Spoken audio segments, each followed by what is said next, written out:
Hi, and thanks for logging on to the Daily DVAR Halacha. And here's a brand new halacha for you, and it's for Friday the 25th day of March. Here we go. Well, the Gemara says in many places that 30 days before a holiday, I'm moving out of gear of Purim here, and 30 days before an upcoming holiday, which means Pesach, 30 days before an upcoming holiday, we start learning all about the upcoming holiday. So, I want to start and kick off the Pesach season now, laws, if you could believe it, by telling you one general idea about Pesach cleaning. I think I said it last year, the day after Purim, also, and here it is.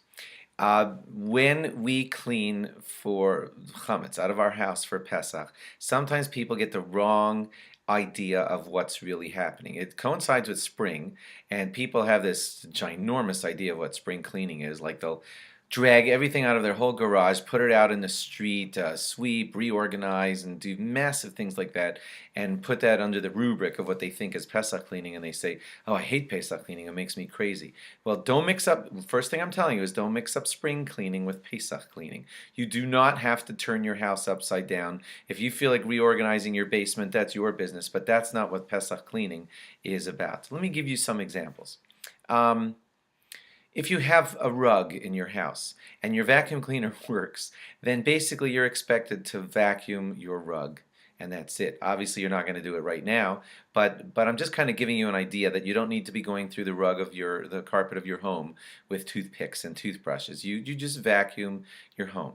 If you have a very heavy refrigerator and a Cheerio might have fallen behind your refrigerator, you don't have to move the refrigerator to get at that Cheerio, which might not even be there.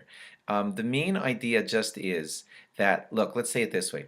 You're going to nullify on right before Pesach, you're going to nullify all Pesach, all chametz foods. You're going to nullify them before Pesach arrives. So that Cheerio that you're not supposed to own, you're going to nullify it anyway. The only reason that we do the cleaning is because we don't want chametz to end up in our hands and inadvertently end up eating it or something by, you're sitting on the couch, let's say, you reach into one of the cushions, this might sound gross, but this is how it's talked about in halacha, that you might be sitting somewhere, a pretzel might come into your hand, you might inadvertently eat it on Pesach. That's the kind of idea of why we do the cleaning. We don't want to end up with chametz, bumping into chametz in the middle of Pesach, and bad things can happen. But truthfully, you're never going to be guilty of owning chametz on Pesach because you're going to try to nullify all of the chametz that's in your home. So we don't want you to go the other extreme and just say, oh, then I'm not going to clean at all. I'll just announce that everything's null and void and no cleaning. We still clean because we don't want to encounter chametz and possibly end up using the chametz on Pesach. So it's a delicate balance between we're going to nullify everything that we can't reach and we're going to try and clean everything that we might bump into. When you bear that in mind, you don't have to be pushing aside all of the refrigerator and things like it, and the oven, and what could be behind it, if you think you're not going to end up in the back of the fridge or oven during Pesach time. So then don't make yourself crazy moving things that can't be moved. Bookcases that can't be moved, you don't have to look behind them because you're not going to be there during Pesach anyway.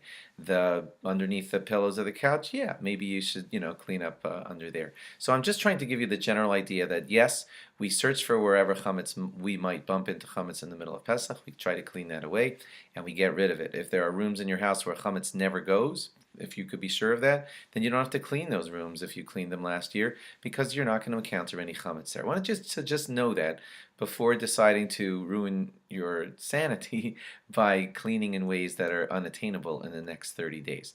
We're going to nullify all chametz that we would have owned. We're going to search for any chametz that we might bump into. That's why we vacuum. That's why we clean our tables and countertops and ovens and everything.